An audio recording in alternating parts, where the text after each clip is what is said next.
Zaburi ya 16. Mikitamu ya Dawidi. Mana undinde kuko ari wowe mpungiyeho. Nabwiye Uwiteka nti, ni wowe mwami wanjye, nta mugisha mfite utari wowe. Abera bo mw'isi nibo mfura nishimira bonyine.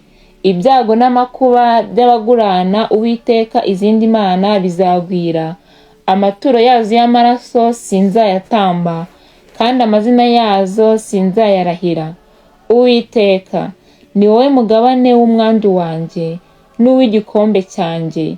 Ni wowe ukomeza umugabane wanjye. Ubufindo bwatumye imigozi ingerera umugabane ahantu heza. Ni koko mfite umwandu mwiza. Ndahimbaza Uwiteka umujyanama wanjye. Ni koko umutima wanjye umugura nijoro. Nashyize Uwiteka imbere yanjye iteka, kuko ari iburyo bwanjye sinzanyeganyezwa. Nicyo gituma umutima wanjye unezerwa, ubwiza bwanjye bukishima, kandi n'umubiri wanjye uzagira amahoro.